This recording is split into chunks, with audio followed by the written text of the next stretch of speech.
happy on the road. I miss my dog and my husband in that order. Not really. Yeah. But last night it rained. Yeah. Do you know we have been in a drought in California for almost 8 years? Yeah. And it's horrible. And last night when I heard that rain, it was like, oh my goodness, there really is. There really is moisture. It's so bad in Los Angeles that when we have low fog, the weatherman on TV, and this is no joke, they do a happy dance. That's terrible. But thank you so very much for coming to see our presentation. It's a real showbiz show and tell. I show, he tells. No. No. I tell and he'll show. I guess we better get started. That's enough of that. Let's have some fun. Okay. How cool is this?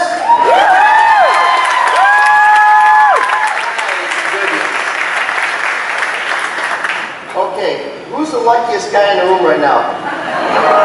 Yeah. I'm telling you, thank you so much for being here. This is a lifelong dream for me, absolutely. And I know it is for you as well. It is? It truly is? Rain. No, well, the rain, yeah. Well, we gave you, in your honor, we did do a whole bunch of rain in the last few days for you. So, but thank you for being here. And you know, as so many of us here today grew up with you, some of us actually got through puberty with you, actually.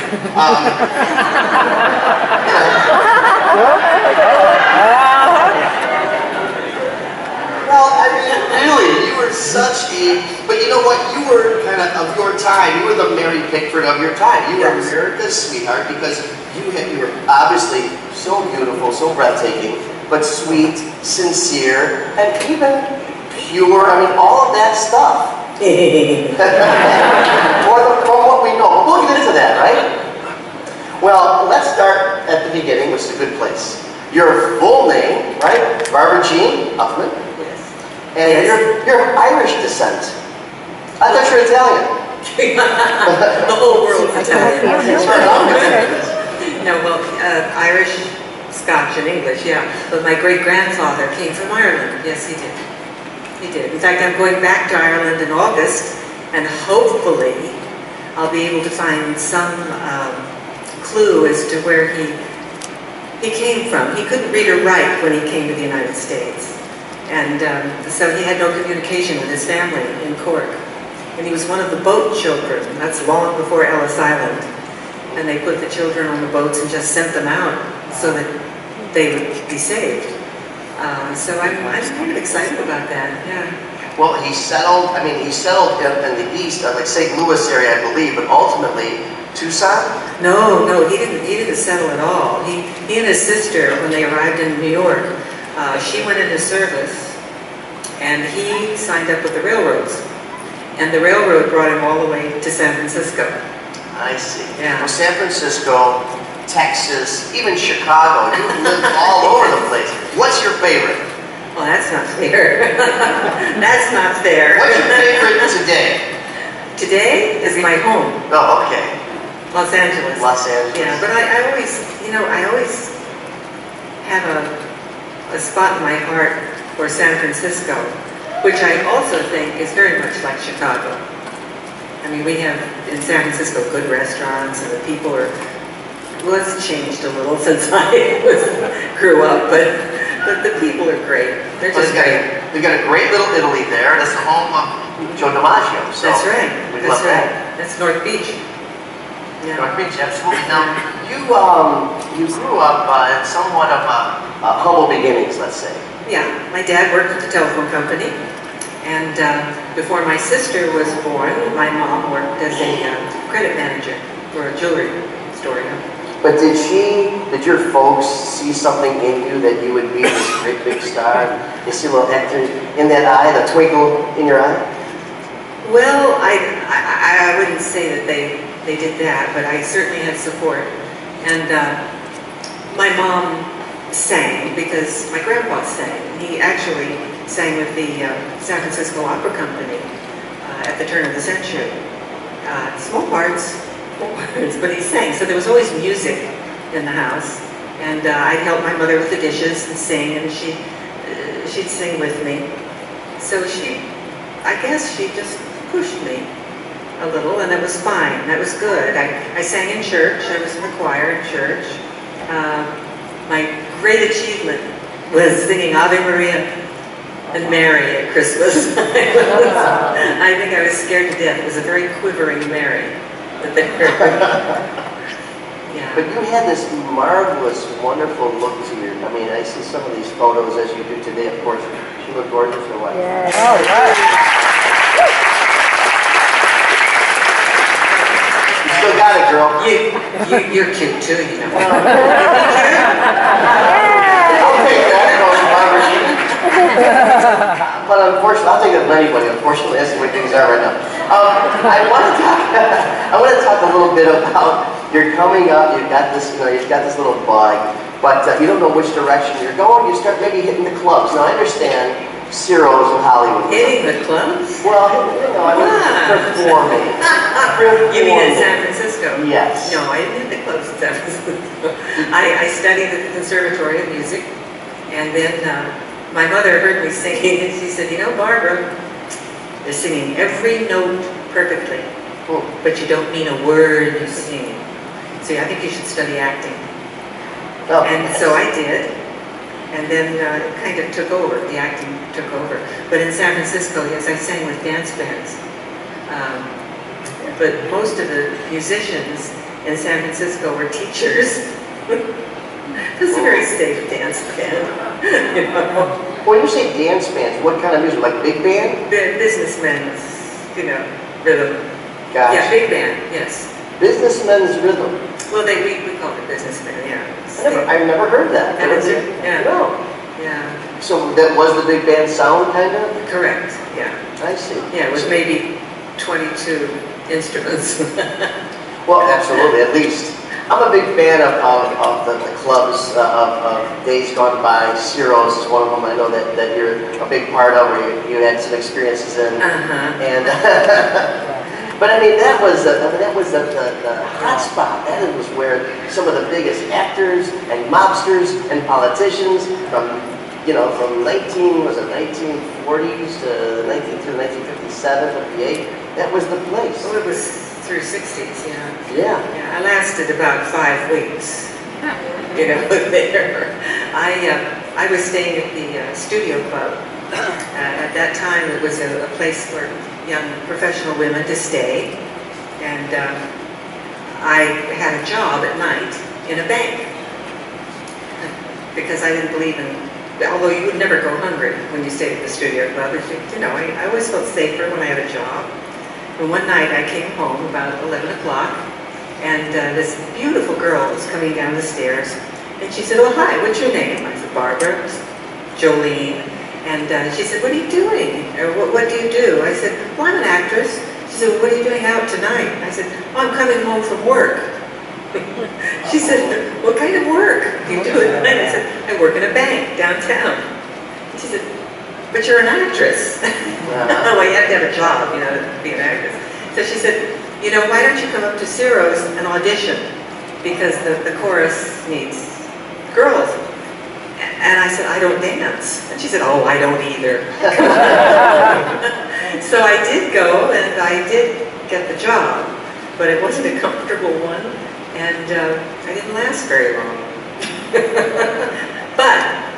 But because I quit my job at the bank in order to do the 5 weeks at Ciro's, I was available and free to go audition for the Johnny Carson show, and that's what started me, really. And you were a big part of the Johnny Carson show. Now, this isn't the Tonight Show, though. No. This is pre-Tonight Show. This was a show he had to, it was Red Skelton's time slot, and he did the summertime for Red. Red Skelton. So it was a live comedy show, and that's how he got started. And then you kept on going, being noticed, and then you had your first official guest starring role on TV. I did. Which one is it? I could be wrong, because I probably wasn't around at the time. However, I believe it was the Ann Southern show. You're right. Thank It was. goodness. Well, I did 3 shows in a row, and they're all women. And it's always Jan Sterling, and of course Ann Southern and Lucille Ball. Mm. But no, the Ann Southern show, she was mean. Oh boy, and I loved her so. I thought she was going to be so nice, and she was really mean. Now, was she by today's standard, be professional, or was she downright mean? No, not. She was professional. You can't say that. She was. She was very good. But she walked out of her dressing room with her maid in back of her, and I mean, this was really a maid in a costume, you know, the dark dress and the white frilly apron, and I was all dressed and ready to do my. I think I had 5 lines or something, and smiling, you know. She walked out and she looked at me and went, turned around and walked away. Give you the once over, huh? The next thing I know, I was sent back to makeup, and they were all in a tizzy. They didn't know what to do with me because she thought I looked too young, and I think she was right. Well, I'll She was let right, Brad be the judge of that, because we actually have that clip. It's like, Yeah.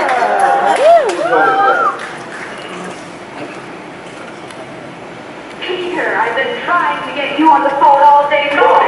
It's done, really. You might have given me a chance to change my mind before announcing another actress for Venus. I'm trying to deal. The dates on these contracts preempt any negotiations with this Alice Benson, so you might as well tell her she's out of luck. Oh, sure, Claudia, sure. Don't you worry about Alice. I'll handle her. I have a lot to do now. I'm leaving for the coast in the morning. I'll call you when I check into the studio. Goodbye. Goodbye, Claudia. Goodbye. wow.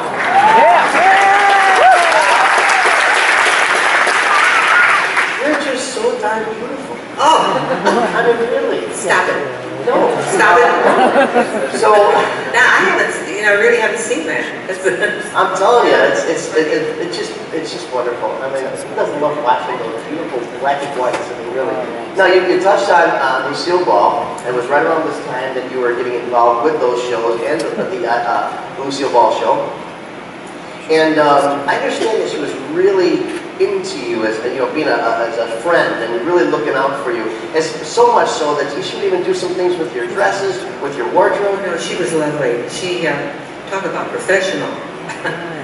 That was a woman. She was hands-on, right? Oh yes, very much so, and very kind, warm. Just a good lady. What did I do? What did I do? Oh. We'll talk about that in a minute.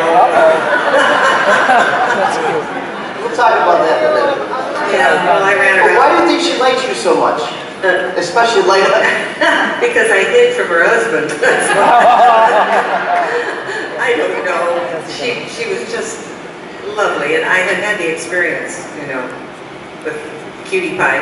And so when I went to rehearse, I was very quiet. I did my job. I didn't talk to anybody.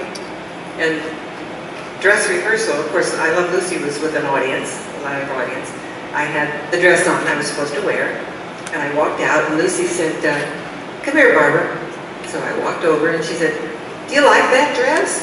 And I thought, "Oh God, here it goes." I said, "Oh yes, I like it. She said, "Take it off." So I went back to my dressing room, I took the dress off, and gave it to Lucy.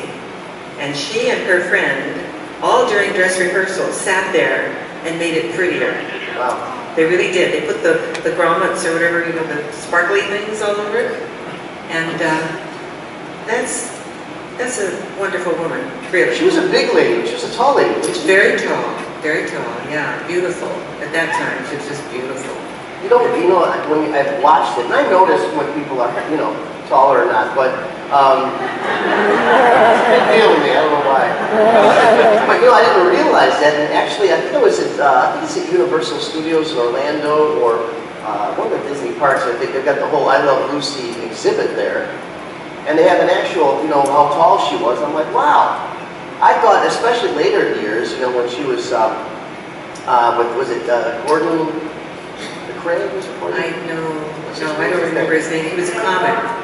Hale Gordon, that's what it was. Okay. And I didn't think she was that tall, but she seemed to be very, very friendly to you. And you touched on it. By the way, a lot of the stuff, all of it, is in this Genie Out of the Bottle book. And if you haven't read this book yet, it's fabulous. It's a relative tell-all. Relative. This isn't TMZ, folks. This isn't, but she really gets into it. And one of the things that she touched on was the fact that Des Yarnez was quite the hobbyist. Well, he was, and I knew that going in, so I was careful. I was very careful. I was hiding. I'd open the door and I'd look around, and I'd come out. Yeah. But they were geniuses, Lucille Ball, Des Yarnez. I believe they came up with the first concept of the 3-camera shoot. And that must have been a little bit, I wouldn't say difficult, but was new, right? Yes, it was. It wasn't difficult for the actor. Well, they just did your thing. For the cinematographer, well, you get your marks. You go to your marks, and it's sort of like on stage. You block it and do it. Well, we all love Lucy, and I believe we have a clip of you and Lucy as well. Where's your house kid? She'll be right along.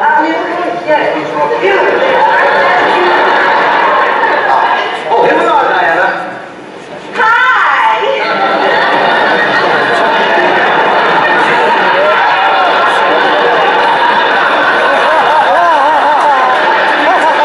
Diana Jordan. This is Ralph Ramsey. Well, you do. And this is Ricky McConnell. Hello. How do you do? Well, I'm Freddie Mertz.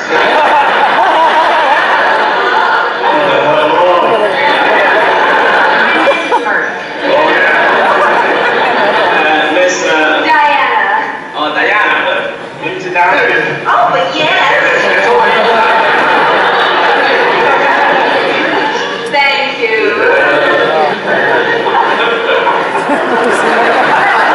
Miss Dennison, have you been having fun? Oh, we've been having a lovely time. Good, great. Yes, it's been a lot of fun, but we were just leaving because the boys are so tired. What's that? It's late. Honey, Sunday, 11:30. Yes, it's a nice show. We just got here.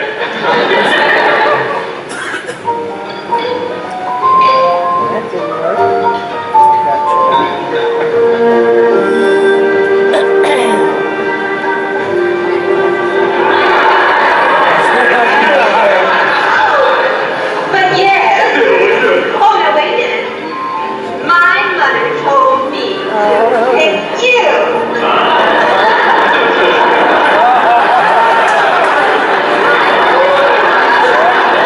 Your country club is simply fabulous. Thank you.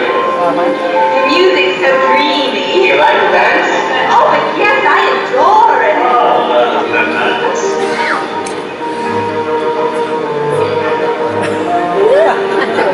Now what are we supposed to do?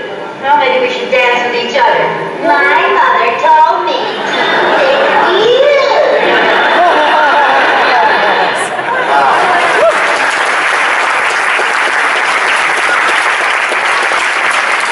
Nobody like Lucy. I gotta think that kind of reception from the male gender at the time happened to you on a regular basis. And that those guys weren't acting at the time. No, they were acting. I don't know. That was pretty damn good acting, I'm thinking. They really had a job. One thing I did notice, and I noted kind of, it seemed that your hair was a little darker, almost matched Lucy. Were you a redhead? I mean, it's black and white, of course, but No, I was a blonde. But I was a natural blonde. I see. Yeah. What was that like? It's not natural anymore. Yeah, and short. Very short. Then there's nothing wrong with it being short.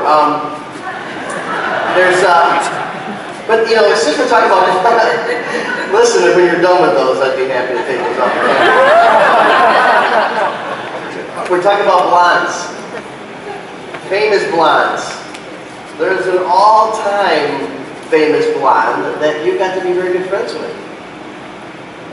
Well, I didn't get to be very good That you friends. hated immensely. I don't know, what's exactly? No, it wasn't, she wasn't my buddy, but I was certainly very thrilled to meet her. And we had the same stand-in, Evelyn Moriarty, who was from somewhere in New York. She had a New York accent, Eddie, and big brown eyes and blonde hair. And she'd always tell me, she started with me in How to Marry a Millionaire, actually, as my stand-in, and then went to Maryland. So I really had her first. Yeah, and I kept telling her that. Every time she'd leave me to do a movie with Marilyn, I'd say, I had you first. So she, one day I was doing 5 weeks in a balloon, I believe, that film, and Evie came to me and said, Barbara, I have to leave. I can't finish the film. And I said, why, Evie? She said, Marilyn needs me. I said, well, this was Marilyn's last movie that she did, and I said, well, I need you. And she said, oh, no, honey, you don't understand. She really needs me. Yes, I said, okay. And she would have gone anyway, but I said, okay. She was pretty dramatic for a stand-in. No, she was cute. Oh, Evie was sharp. Really, Evelyn Moriarty, darling. And so, as I still had a couple of weeks on my film, and Evelyn was on the next soundstage at 20th Century Fox, which are great big, huge buildings, cement buildings. She came over and said, Barbara, the other thing she'd say to me is, I have to work with my other star. That's Marilyn. So she came over to me and said, Barbara, I want you to meet my other star. And I said, I'd love to, but I can't leave, I'm working. She said, oh, no, I fixed it. And she could fix it, believe me. So the assistant director said, go ahead, go on with Eddie. So I went to the next building, and we walked in, and the whole place was pitch black. And right in the middle was a little island of light. And I stood there and waited, and there was the Sidney Gilroth, fabulous hairdresser from MGM, Jean-Louis doing the costumes, and a camera. And that's it, they're waiting. And out Marilyn came from her trailer. Beautiful, oh my God. She even did her wardrobe fittings, is what she was doing. They take pictures for the, well, never mind, we don't care. So when she finished, Evie went over to her and said, Marilyn, I want you to meet my other star. That was me. And so I did meet her, and she was just everything you think she was. Just sweet and beautiful. Her skin was like, I don't know, it was iridescent. It was so beautiful. And lovely woman. I'm so happy that I had that chance. I really was. Now you referenced How to Marry a Millionaire. Yes. Big role. Big role. How did that all come to be? Well, I was under contract to 20th Century Fox, and they just put me in. I didn't even know I was going to be in it. I thought I was doing publicity with the other two girls in the show. And then they finally told me that I was going to play Loco, yeah, which was Marilyn's role in the movie, yeah. That had to be, did you ever have a chance to speak to Marilyn about that? Did No. you high five about it? Anything? No, my goodness, no. No. Well, let me ask you, when you found out about Marilyn's unfortunate demise, that you can recall back to that day, was it more of like a, something was going to happen, or was it a complete shock, you think? Well, it was a shock to me. It wasn't to Evie. And Evie had told me, she told me things, but I took it with a grain of salt about Marilyn and what was going on. But it was a shock to me. Yes, I didn't think, I thought she'd go on forever. Well, I guess everybody hoped. Yeah. How to Marry a Millionaire, we have a clip. Would you like to see Barbara in that? Yeah. Struck gold. More likely it's some expensive furs. Here's a key to open it. You better open it fast. Do you see anything? Yes. Another eye staring back at me.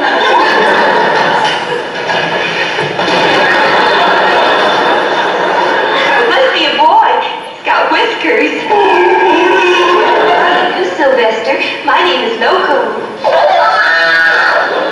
I thought he'd be a lot of fun around the penthouse. He can sleep in the bathtub, and if you want to get on his right side, he's crazy about swordfish. No. Get away from those gumdrops. I'm coming to see you. We'll donate Sylvester to them. Sylvester's right. You can't give him away. He's a gift. I think we've got some sardines. Well, they're like little itty-bitty swordfish. Without the swords. Okay, Loco, the coast is clear. Come on in. I unlocked the door. Loco! If you have to keep it quiet. Have you ever worked with a theater?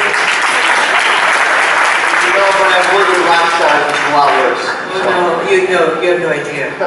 They are so pretty and so darling and stink. Oh my You God. worked with, even later, you worked with lions, you worked with so many animals. You know, and that scene in the bathtub was just so Marilyn-esque. I mean, it really looked, you know, it just was beautiful right there. Amazing, actually. Now, you're getting more popular and with getting more roles. What was it like in the studio? You touched on the fact that you were under contract. How did that actually happen? I mean, I find it intriguing that many of these situations, you really didn't know what was coming or what was happening, really. Did they just kind of say, show up at 7 a.m. on the lot and you got handed a script? And I mean, is that how that all happened? That's about it. Really? Yes, except for From the Terrace, the movie with Paul Newman. The director, Mark Robeson, was the man who had brought me to Fox. So he personally asked me to do it, which was very sweet of him because he didn't have to. They just tell me to do it. You know. Now, Paul Newman, my gosh, I mean, there's a leading man for you. Woohoo! I gotta think that, I mean, really, next to me, that has gotta be. But, you know, somebody's crazy about Paul being such a warm gentleman and the ladies' man. But you got to know him really well and his wife really well. Well, I just worked with him. I didn't really get to know him really well. But he was very, very good to me in the scene that we did. And it was cute because he was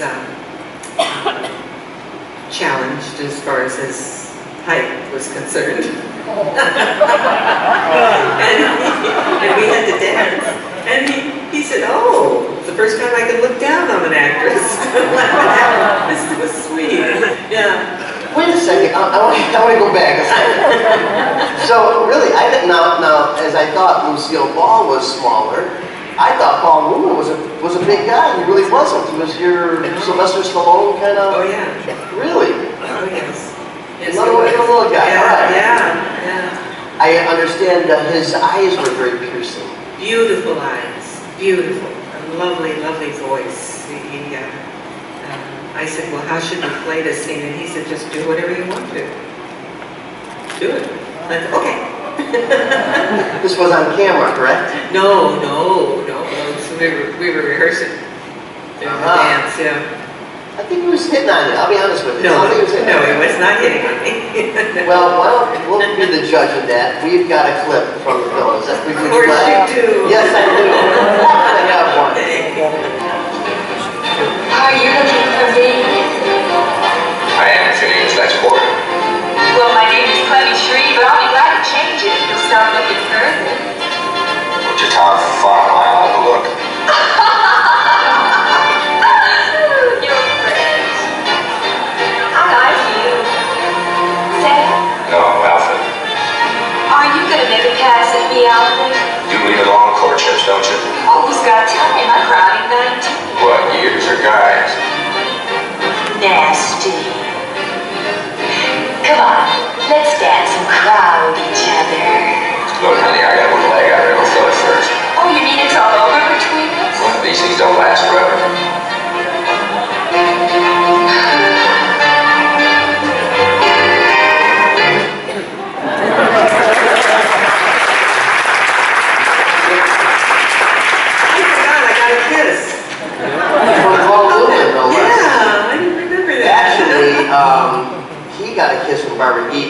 even bigger. But also, speaking about men, kisses and romance, you got married right around that time. Yes, I did. Okay. I got married during How to Marry a Millionaire. Yes. Yeah. Michael. Michael and Sarah. Michael and Sarah. Cochise on the Broken Arrow. I don't know if anyone remembers the Broken Yep. Arrow. He was a cutie. And a very, very good man, good human being. You hear that a lot. Was he an Italian American? No, Lebanese. Well, you know, it's Ansada sounds Italian. I'm going to go with that. Okay. Of this discussion. But you talk about fabulous leading men. You talk about sex symbols. And once again, you hit it out of the park with another one. A guy by the name of, who had the middle name Aaron, let's just put it that way. Elvis Aaron Presley, who is somebody that you got to spend a little time with on the set of Play New Star. Yes, I did. And now I read something in this thing over here about that you actually thought that he had the sexiest lips in show business. Was that correct? Did I say that? No, I think he was definitely a sexy young man and a nice one and a well brought up fellow. I'd walk on the set, he'd stand up and he'd get me a chair. Actors don't do that. You know, you just sort of find your own chair and sit down. So I was very surprised. He had his father on the set with him and two young men who with their guitars, and he told me they were his cousins. And I didn't find out till I was on Larry King's show, and we were talking about Elvis, and one of the cousins called in. And he wasn't really a cousin. This was only a couple of years ago. Really? Yeah. So, but they play their guitars and they sing, and Daddy was there. It was lovely. It was lovely. He was just a nice man. He was, I mean, you hear that time and time again, that he was very respectful, respected females. And, but you did spend some time with him. I mean, was there ever a hint of a romantic possibility there? No, not at that time. Because he was a huge fan of Cochise, of Michael and Sarah. And he was just thrilled to meet him. He was so happy when he came on the set. It was kind of cute, you know. But as he told me, he said, you know, I spent so much time in hotel rooms, and I watch television. And he said, I can't wait for that man to come on. So, because he couldn't leave his hotel room. It was interesting. It was darling. What was it like on set with him around? Was he, was there a little, I don't know, unavoidable tension, or was it smooth? Not at all. No tension at all. Absolutely not. He wanted so badly to be a good actor, and he was in that film. He was wonderful in that part. And of course, he didn't sing, he didn't get the girl, he died. The film didn't make any money. Nobody wanted Elvis to die, they wanted him to sing and get the girl. So, but he was excellent in it.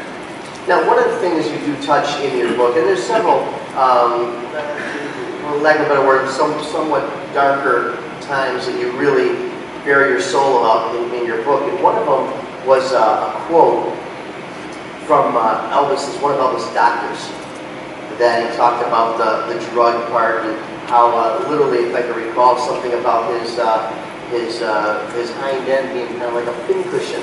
They were giving him so many things and suggested that they're relatively supporting him with drugs. Well, actually, it wasn't a doctor who said that. It was, I was singing in Reno, and I happened to follow Elvis. He'd been in the same, that was when I was singing. And I had a throat problem because I'd been in Las Vegas before that, which is very dry, and I really blew my throat out. So the man who was head of talent at the casino said he'd take me to a doctor. But he said, I don't want you to go to this man ever, ever again. You go once, take care of the problem, but never go back. I said, why? He said, because he's Elvis's doctor. And he said, he just, as you said, the pin cushion in the bottom. Yeah. And he said, it's a very sad story. I think that man even traveled with him. Yeah, it's too bad. Because he loved to sing. He loved it. It was his joy, being on stage. I don't think people say that the management made him work too hard. I don't believe that, because he wanted to work. He loved it. He'd sing for nothing. But if, you have a cold or your throat goes, then you need help, or you should rest. And rest is what he should have done. Someone should have said rest. Well, they say that he had this drive to just really sincerely, he wanted to do well. He wanted to do good. Oh, he was a good boy. Yeah. No, he was a very good man, yeah. But he loved singing. He just loved it. I would love to see a clip of you in Flaming Star. Oh. Is there one around somewhere? I don't know. Is there one? Oh, maybe there's one up here. Let's roll the clip. Put it down because he means it. You better get out of here. Both of you. You all crazy? No, we're not crazy. Maybe just smarter than this one. What are you talking? Kyle was at the Howard place the night of the party. And the whole family, you know how much the men found in the ashes? One hand. One of Dorothy's. Now he's out making a coffin for her. Just to bury her hand in. Oh my God. They didn't hit your place, no, did they? No. And you're right up the same way. Rosanna, All what are you out with talking some men now chasing buffalo horn, and for all we know, they'll get killed too. But you don't have to worry about it, I suppose. You'll always be safe from them.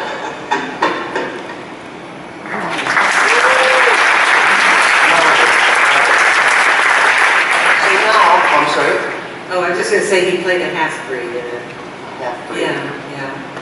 Well, so all this is happening, and you continue to audition, and then you get a call from a writer, actually not from Chicago originally, Mr. Sidney Sheldon, who wants you to possibly be a part of this show. No, I didn't get a call from Sydney. So you got a telegram, No, I didn't. you got a Pony Express, Yeah. an email, I'll tell you this story. a text. Okay.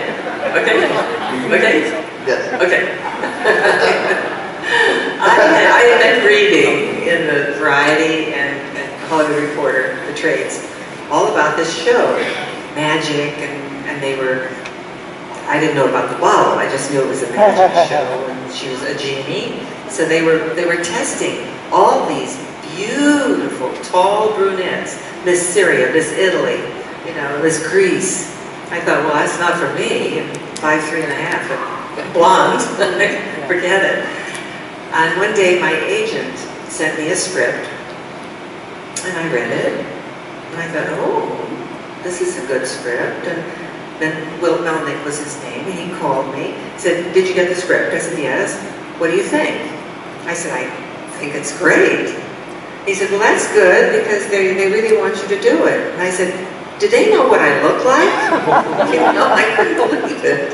He said, oh yeah, somebody knows what you look like, because Sidney Sheldon would like to have tea with you at the Beverly Hills Hotel.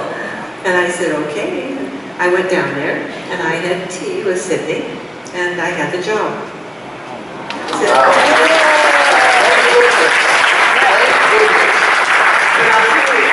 Why I really think it happened was because a lot of the writers, the comedy writers that Sidney knew, later I found this out, were people I'd worked with on the Johnny Carson show.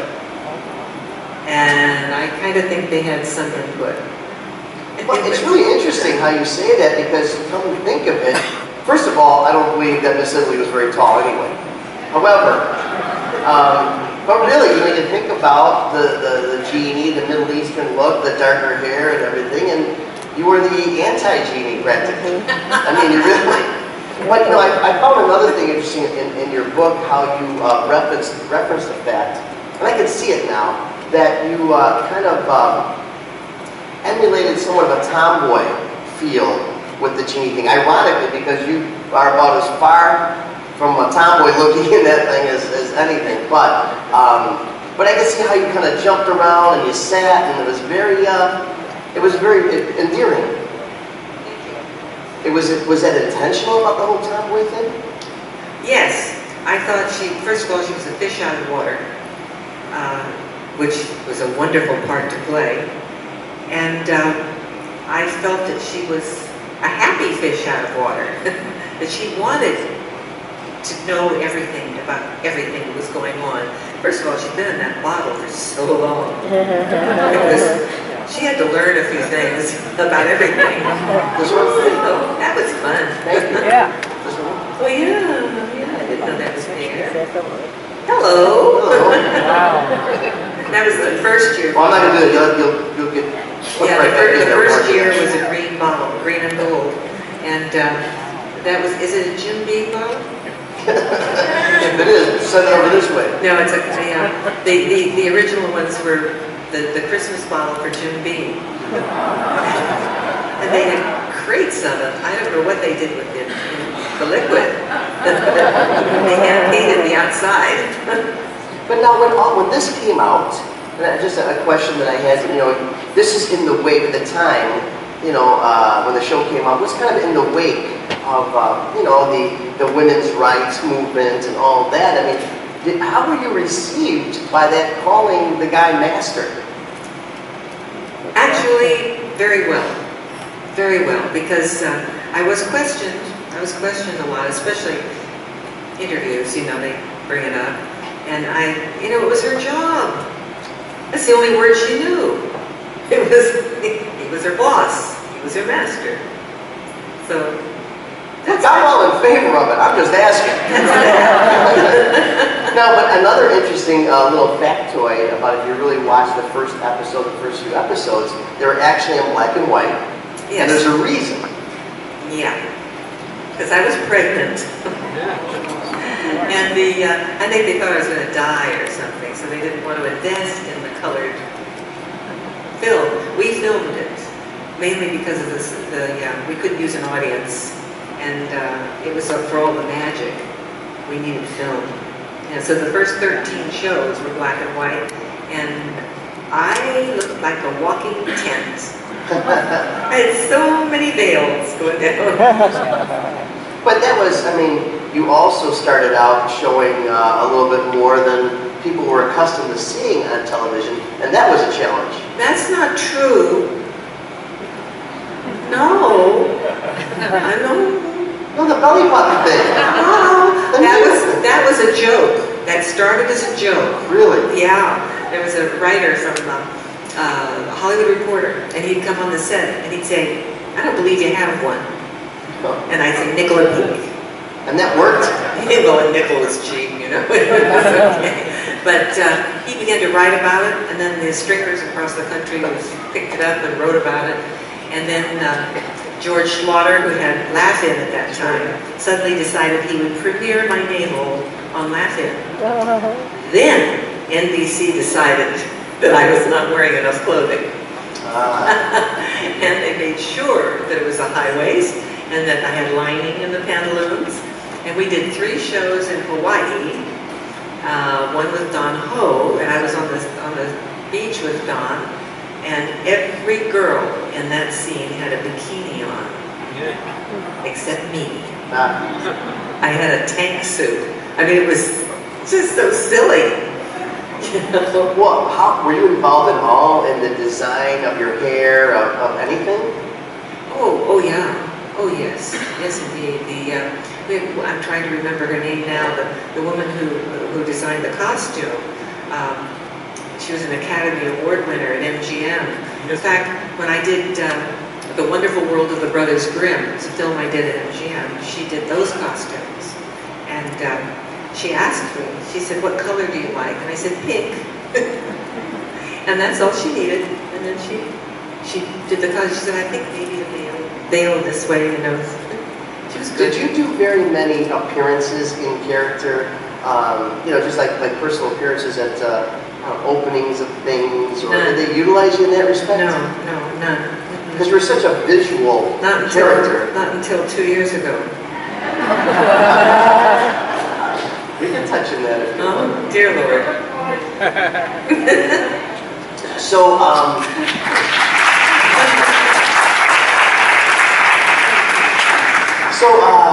I wanted to ask you a little bit about Elizabeth Montgomery, because she was out at the time also, and we're in the makeup room together every morning at 5:30 or 6 o'clock,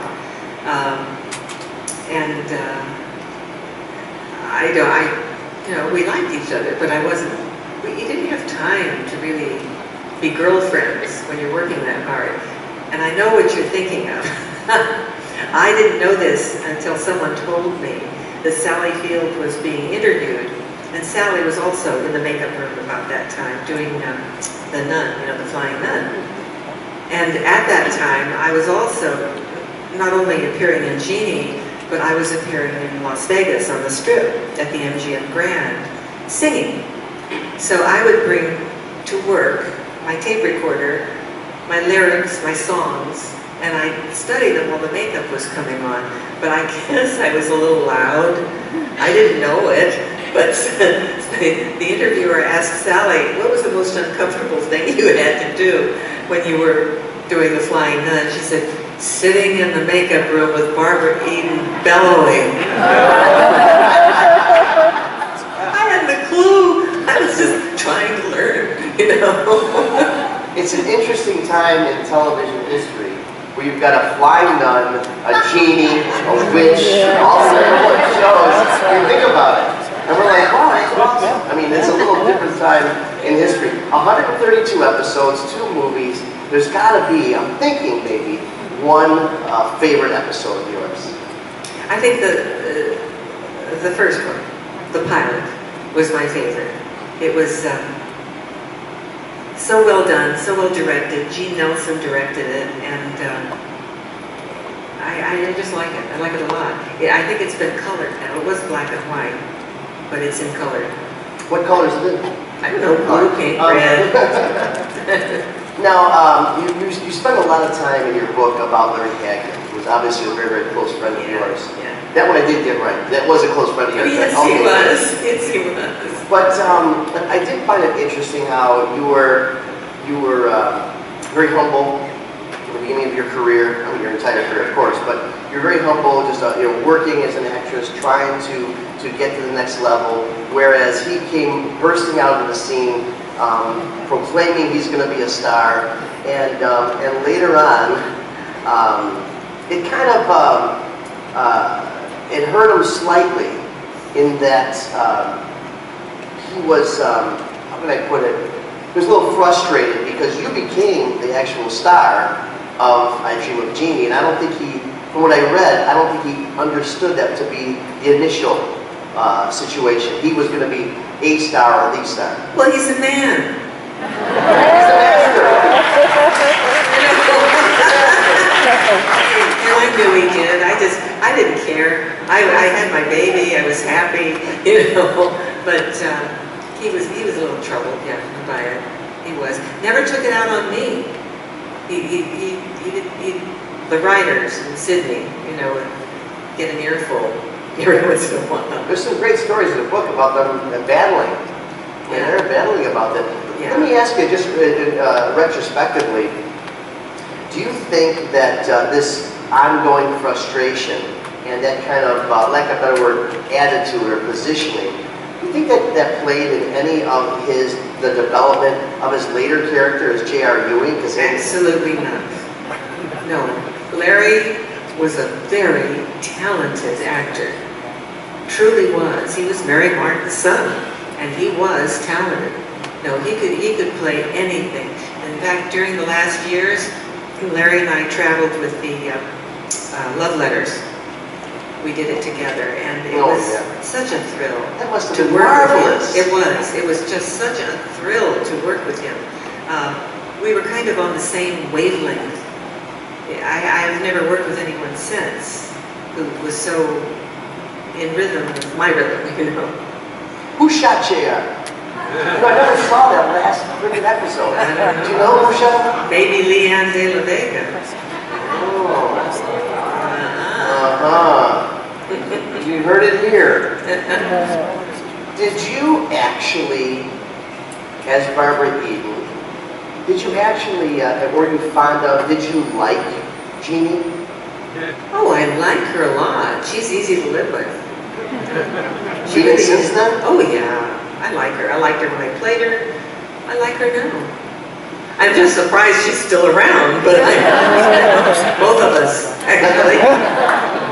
Now, is there a chance of a film coming out or anything? And who would you love to play? Who would play you? I mean, I obviously would play Larry Hagman, but who? Who would you, or Lovato, one of the two? Who would play you, do you think, today? I haven't a clue. And if I did know, I wouldn't say. So, but they, you know, Sony owns the whole thing, and they have written about 5 scripts, and I've been in script sessions with them and talked to them about it, but they can't seem to get it together. They just can't seem to get it together. I don't know why. You know, I'll call him Monday, Barbara. Okay. You do that. We've got a bunch more to cover, and then we're also going to invite you to ask Barbara your own questions at the end of our little interview. We're going to take a short 10 or 15-minute break and be right back with Miss Barbara.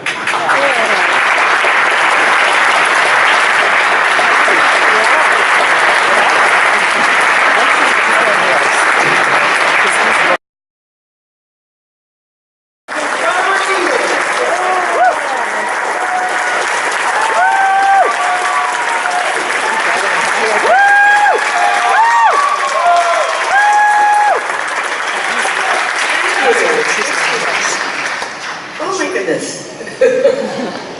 Wow. I'm tired. You did so much. You did a lot. Girl has to make her living. I mean, you did a lot and worked with a lot of, you know, leading men. I mean, we got to talk about some of them. Okay. Let's start at the top. Dino. Oh, yeah. How was Dino? He was a sweetheart. Just a lovely, lovely guy. Very relaxed. Everything you hear about him, about the fact that he doesn't rehearse, is true. He did not rehearse the thing, but it was great. I mean, he was just right there.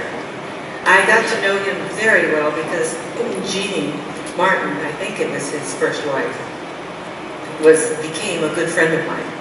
And in these last years, the 3 of us would go to dinner. And I really got to know him better then.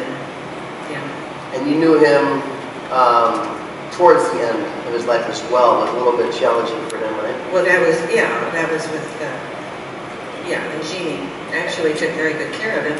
But he was very lonely. You'd walk into a restaurant and you'd find Dean in a booth by himself with a martini, you know, but it was sad, yeah, it was sad. Did you ever get a chance to meet Frank? I did in Chicago, actually, because I didn't really know him well. I was just part of a dinner party several times, and then in Palm Springs at his house. Yeah. And as you mentioned in your book, he was definitely all about hanging with the guys. Yes, he was. Yes. It wasn't so much about the females in the room. No. It was, That came it was later. the guys. No, it was the guys. He had a group of hard and true friends. They really were. And of course, you all know Jilly. I guess know of Jilly. Yes. Jilly Rizzo. I guess I heard his restaurant closed. Yes, he had actually had a bar out here. It was Jilly's on Rush Street that they actually redeveloped now. It's a restaurant now. Yeah. I see. How about maybe another one? Warren Beatty. Well, enough said there. Oh, well, that was, I was kind of wet behind the ears when I knew Warren. That was when I was doing How to Marry a Millionaire, before I'd met Mike. And Warren was shooting, what was the television show he did? I've forgotten it now, but he was the young kid, and I was the young girl, but Warren he'd hide from me. And then when I'd come out of the stage, he'd say, "I'm gonna get you," and start running toward me. And of course, like a dummy, I ran. I didn't know how to handle that at that time. Not too creepy. We're gonna get you. Yeah. The Welsh gentleman. The Welsh gentleman. Not the Welsh. Tom Jones. Yeah. He was. He's a sweet man. He's a very sweet man. What do you want me to tell you? That song you saw us sing. What's new? Oh no, the one you saw up here. Yeah, The Look of Love. Mm-hmm. The Look of Love. My manager was up in this was done in London, of course, and my manager was up in the sound booth. And during the rehearsal, I'm an actress, you know, and so I was acting my song, and it's a very kind of titillating song. And at the end, Tom looked at me and said, "Would you like me to show you London, Barbara?" Like that. And I said, "Oh, yeah, I'd love to see London, but we don't have time. You know, we're working." He said, "Oh, no. After dark. I'll show you London." And I went, uh-oh.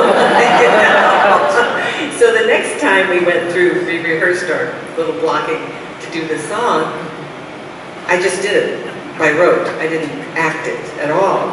And my manager came running down from up above and saying, "What's the matter with you?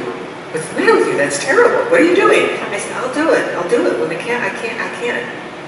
He thinks I mean it, you know? And he said, "Never mind. Let him think he means it. Just do it." So I did. I did it. 4 o'clock in the morning, I got a phone call. "Barbara, I'm down in the lobby. Oh boy. I want to show you London." And there I was, you know, with my dimple cream on and my rollers in my hair. It was How about some of the other legends? Well, first of all, Cher. Was that the Cher show or the Sonny and Cher show? No, that's the Cher show. Yeah. Cher show. I'm trying to say that. That's hard. Oh, yeah. No, that was her show. And she was sweet. I mean, from Lovely. Yeah. Just lovely. I heard that she was. I never had the opportunity to work with her, but I understand that she is very like kind of a prankster, jokester, kind of have a great time kind of a girl. Probably. I didn't see that side because we were What working. side did you see? No, well, we were working. You know, when you're working. But I do remember she was buying a house in Malibu at the time, and she left, and they didn't know where she'd gone at CBS. We were all like, "Where did Cher go? Where'd she go?" She went out to the beach to look at the house that she was going to buy. Now I got to ask you, was there ever any interaction with JFK? Divine interaction. Well, I mean... Okay, I'll tell the story. Don't worry. I can get into it. No. When I was doing How to Marry a Millionaire, the studio sent the three of us, the three girls, to New York. It was the first time I'd ever been to New York. And we were all in rented mink coats. It was winter. And they got the three of us mink coats right down to the ground. So I believe it was when I was coming home. Yes, it was. I was in the airport in New York, and I can't remember the name of it. It could be JFK now, but I don't remember the name. All right. That's a trivia question for you. Yeah. But Idlewild, that's it. Yeah, okay. And I was looking at the candy because I'm always getting a candy bar. And a man came over to me and said, "Who are you with?" And I said, "Booker McClay, 20th Century Fox." You know, like that. And he said, No. Who? Where is he? I said, "Right over there," because we had a PR guy with us. And he went over to Booker, and I was picking out my candy, and Booker came over and said, "Would you like to meet Senator Kennedy?" And I said, "I don't know." I didn't know Senator Kennedy. I didn't know any of the senators, quite frankly, at that time. And he said, "Well, he'd like to meet you." So Booker and I, and Senator Kennedy, and I'm trying to remember the man that was with him, who was very well known, and you're not going to know because I can't remember. But we walked in, and this man who was with him said, "I want you to meet the next President of the United States," like that. And I said, "Hello." And he said hello, and he was very nice, and we had a chat, and that was the end of it. Really? All right. Get the book. And I got on the airplane, and I put my hand in my pocket of this voluminous coat, and there was a phone number, yeah. Come on. There was a phone number. He did that. He went, call me. I don't know, either he did or the guy with him. I don't know. It was there. Dirty, rotten senator scoundrels. Okay. Please. No, darn. Darn. Well, you're the only one who didn't.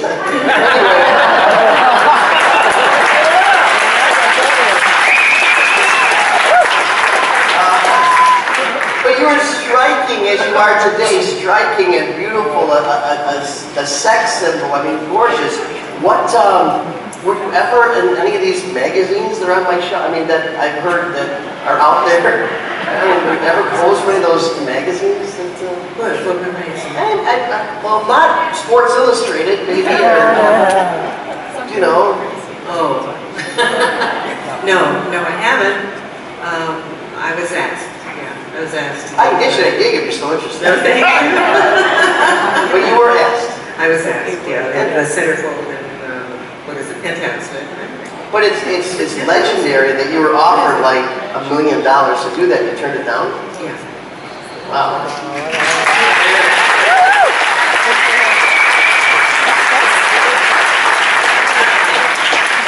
Chicken. Yeah. Chicken, that's what it was. Man, I stood for a casino to play a pasta. So you have this series, Genie, you're going through your career, all these things happen, and so many people dream of having a recurring series that's so successful. And another one came aboard as a result of a song, Harper Valley PTA.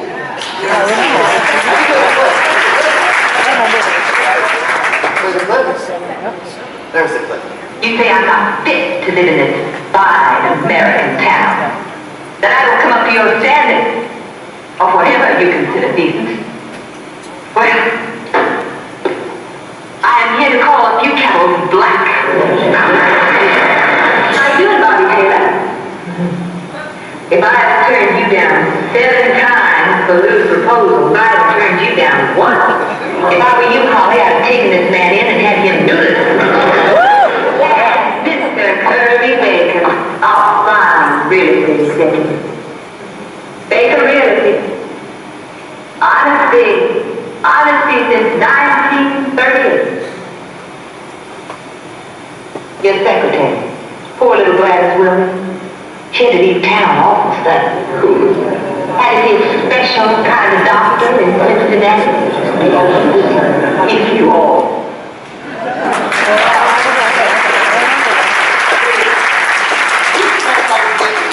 Prettier and prettier and prettier. That was stunning, as usual. Thank you. How was that, again, on the set? There's a lot of guest hosts here, guest appearances by superstars on that show, and it was very successful. Mm-hmm. It was fun. Was it something that you set out for, or is it another? No, it was offered to me, and I liked it. I love the song. How much of the show was actually written for you as it pertains to your own personality or your own persona? I don't think they write things that way. They just write, you act it. You did a great job. Thank you. We are going to open the floor now to some questions that you may have. If there's any questions out there, you can please step up to the mic. Come on up there, buddy. And let's keep it clean. I tried to go down that road, she just won't do it, so. Hi. so much. It's Thank for you. as long as I can remember, I've loved you. I used to run home from school. School got out at 2:45 and Jeannie ended at 3, so the faster I ran, I could see the last few minutes. I'd see the last like 10 minutes of your show. On summer vacations, I watched the whole thing. Thank you. I loved your show and I also loved Bewitched. I was wondering, did you feel any sort of rivalry with Elizabeth Montgomery and the Bewitched show? No, not a bit. Because, you know, she was a witch.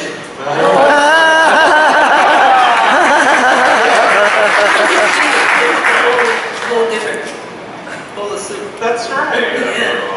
And I also wanted to ask you about Marilyn Monroe. Yes. I missed the first half. I got here at 6:30, so I don't know if you've talked about it, but you played 2 roles that she made famous. Did you ever get to meet her? Can you talk a little bit about how you felt about her at the time and then after her passing? You mean again? I did, but I told everyone. Oh. But it's okay, I'll tell you again. She was the most beautiful, lovely woman I have ever met. She didn't disappoint. If you met her, she was an angel, truly. Thank Visually you. and- My dear? Thank you so much. Hi, pleasure to meet you. Hi. I have 2 questions, they'll be quick. One is, when I was young, I live out in Skokie, Illinois. I was riding my bike about 12, and in Lincolnwood, a developer who was building a house said, "Oh, Barbara's going to move in here." Did you ever live in Lincolnwood, Illinois? No, I didn't. We lived downtown at the Water Tower place, yeah. Okay, then. Yeah. And then how did they, in I Dream of Jeannie, one of my favorite episodes is when you're losing your feet, your legs. Oh, yes. I can't remember anymore, but how did they film that part? Well, I think they did that on the film. They just got rid of it. Yeah. Thank you. Thank you. Good evening, Barbara. I've watched you since I've been like 4 years old and 54 now. I actually met Sonny and Cher when I was a 4-year-old girl. They were sweethearts.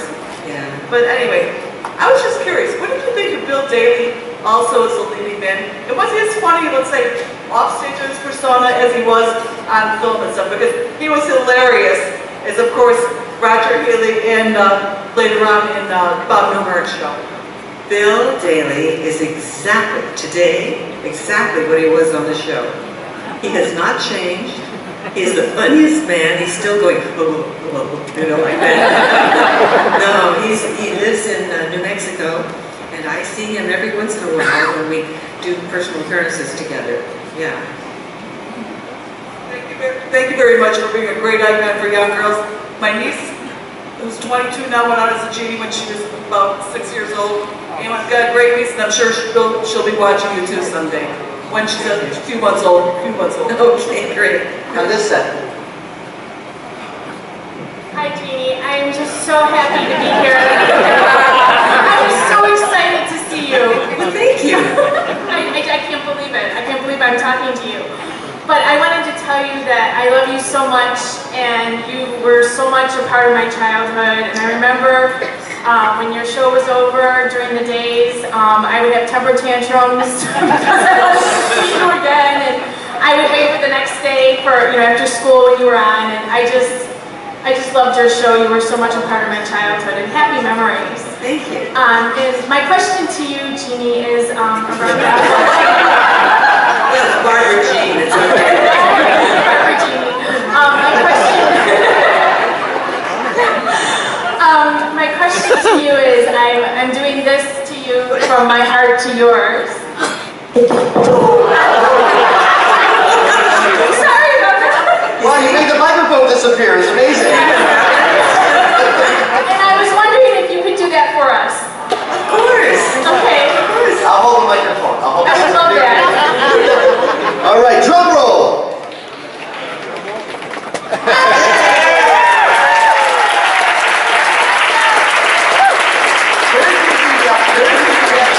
Where did the actual blink come from? Is that something you jumped in? No, that was Gene Nelson in the pilot. He wanted me to flutter my eyelashes and then blink. And it was my idea because I think genies do that. Thank you very much. Okay, You're welcome.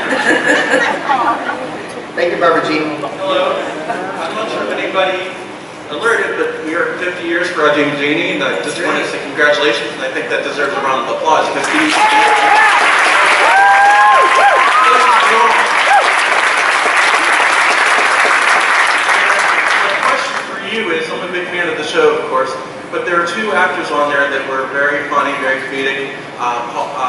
Hayden Rourke and Paul Lynn. Sorry, a little nervous here. And they were not out. They were not in the closet. They were in the closet at that point. And I'm just wondering what we don't know, us the fans, whether it's your friends, what was your experience in observing being in that situation? Were they friends? Well, you know what, I don't know. I don't know if they were. Could have been.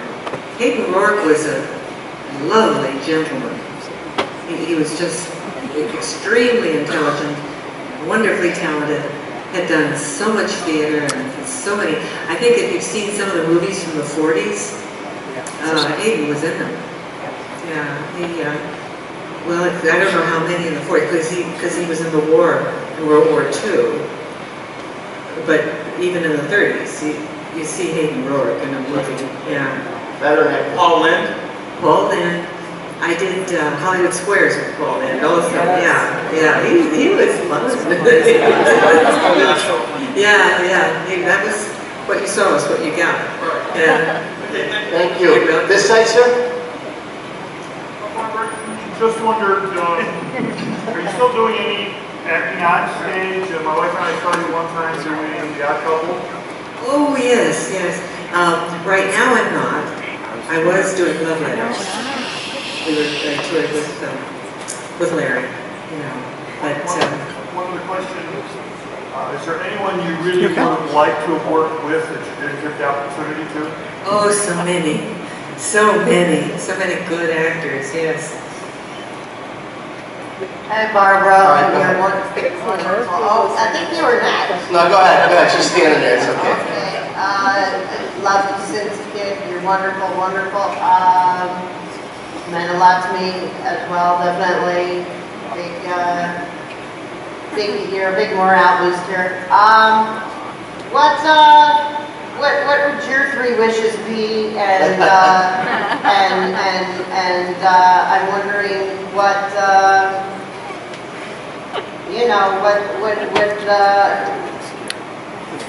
what do you think? What got you through anything? What are the highs and the lows of the life of art? Well, what got me through things was my mother, actually. I was very lucky. I had a wonderful grandmother, mother, and an aunt. And whenever I grouse about or get cranky about something, my mother would say, "Rise above it, Barbara. Rise above it." You say that to a 7-year-old, you think, what, rise above it? This kid is punching me at school. She's telling me to rise above it. I told my mother later that she laughed. Said, I guess that was, but you learn, Have you got that question before? What are your 3 wishes? The 3 wishes a lot, and it's hard to say because there's so many things you would wish for. Of course, world peace. The cure for cancer. I mean, there's what else? There's just so many. Well, number 4 was play the arcada. We know that. Of course. I grew up watching you, and I love you. Thank you for everything, for all your shows. And what was your favorite character? Cry. Be happy. Was it playing Jeannie or playing the sister? Oh, darling. Darling, you get back in that bottle. I had fun playing her sister. I had a lot of fun playing. Thank you. What is your name? My name is Denise. Come here, Denise, real quick. Come on up here. I want you to give Barbara a quick hug. Yeah, she's ready.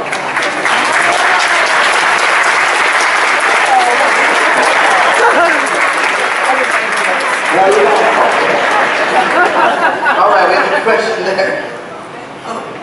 Hi. Hi, Barbara. Will you be selling your book afterwards, and will we be able to get autographs or anything? Well, you can.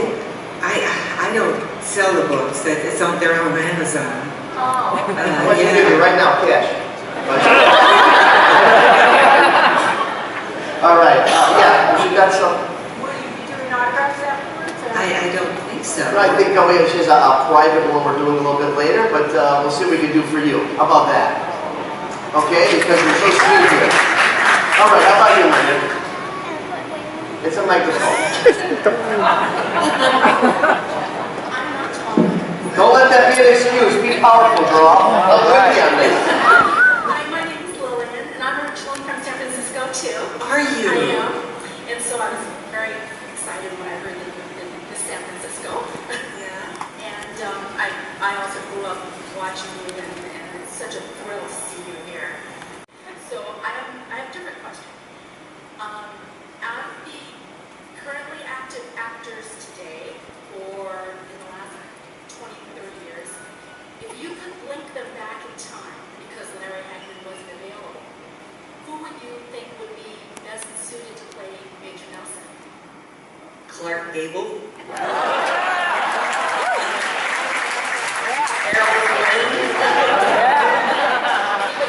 George Clooney? Yeah, he could do that. Thank you. Thank you. All right, Liz, why don't we take you? Hi, Barbara. Hi. I'm Lucia. I do have a question for you. As an actress, looking at yourself, what's going through your mind when you watch yourself? I hate watching myself. I really do. I don't have a problem watching these clips because it really isn't me anymore. You know, it's kind of fun. And a lot of these clips I've not seen because I never watched myself. I never watched any of the Genies. Really? No. And I understand that your husband never watched, or one of your husbands. I don't know. But was it John? John, my husband now, John. You never watched the Genie before? Oh no, he didn't. He hadn't watched. He didn't even know what Genie was. He didn't know who I was. He was the one. He was the one. It was him. Well, you do great work, and nice meeting you. Thank you. Thank you. All right, my dear. Hi, Barbara. Oh, hi. My name's Brenda, and first of all, I also watched you growing up and every day. You know, it's always great. But I'm going to San Francisco for the first time in 2 weeks, so now I'm even more excited about going, knowing that you grew up there and so forth. But Well, take a coat, take a scarf for your head. Okay. It'll get windy. My question for you is, of all the Hollywood leading men that you appeared with in film and in your series and so forth, do you have a favorite? Oh. Including tonight. Of course. Number one. I don't. I had a lot of fun with Tony Randall. A lot of fun on the set because he was so funny. And we played gin rummy in between sets. I did 2 films with him. And he cheated. And I didn't know it. And then he laughed because he'd always sit me in front of a mirror. You know, and I got like a I'd say, why do you always win? It's cheating. Yeah, but it was fun. It was fun. Thank you. Sir?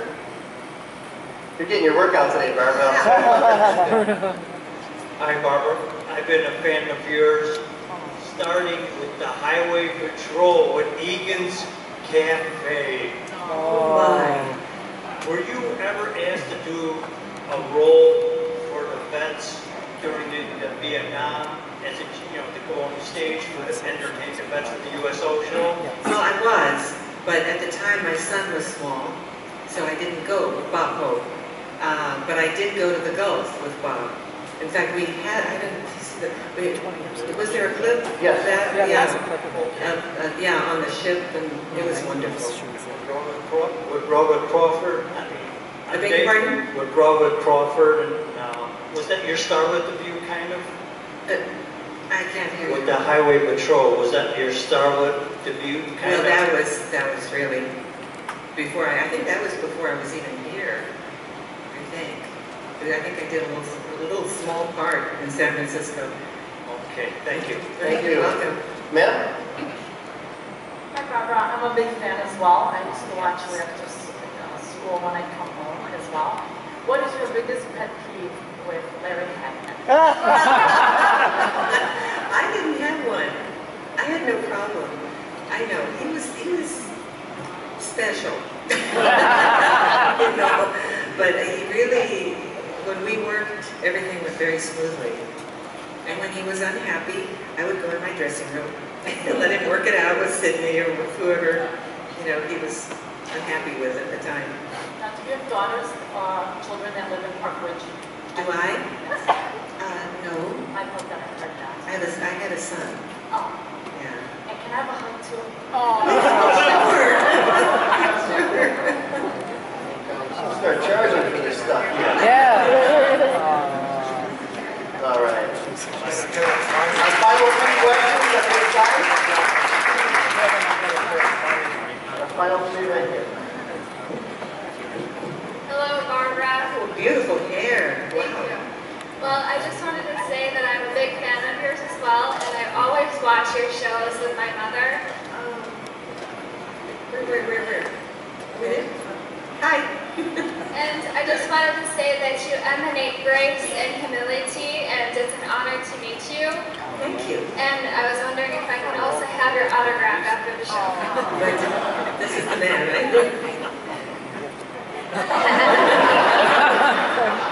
We'll see you after. Sir? Thank you. Hi, Barbara. I've been a fan growing up watching you since I was 4 years old. And I wondered, I've read all kinds of controversy about the series when you were getting married. There was a controversy about that. Somebody they didn't want to, or you didn't want to, or something. In the series, yeah. I truly didn't want to do that because it was not, in my mind, it didn't make sense. She wasn't a human being. She was an entity, smoke. And the whole funny bit about the show was that she thought she was, and he knew she wasn't. So the minute they got married, it was just like, you know, I'm home, babe. You know, it's not. It wasn't the same to me. Yeah. Great, infectious smile. Love your smile. So when you do your shows, like Jane and Jeannie, Happy Millionaire, all of the shows you've done, is it easy, like ad-libbing, or is it like a one take or 20 takes, or? Well, it's you never ad-lib. I mean, you really don't. You do what the writer writes. You can ad-lib during a rehearsal, and maybe they'll use it. But that's rare. That's rare because the whole point of acting is to be someone else. And you're that way through the actors, to the writer's words, see? Yeah. Thank you. All right, so we'll do this last question here. Hi, Barbara. I met you when I was a kid in the early 80s. And we had a common friend. I grew up in River Forest. And we were at a party, but they had sort of a nickname for you.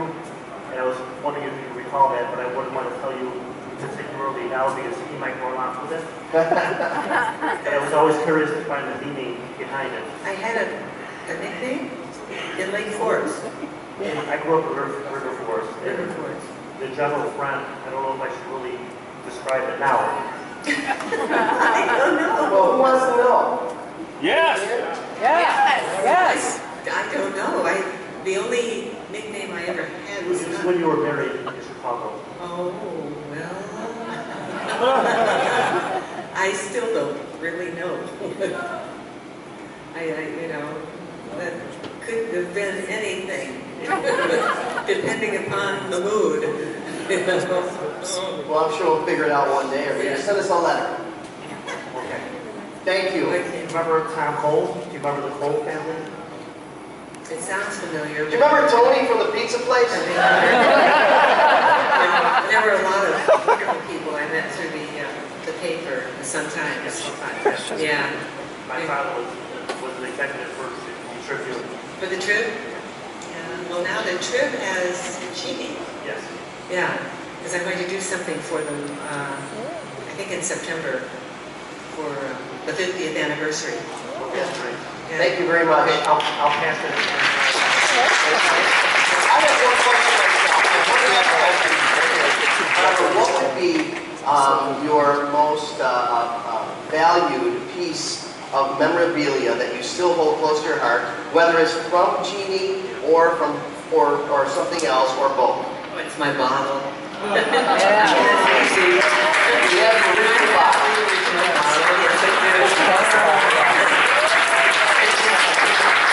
It survived an earthquake.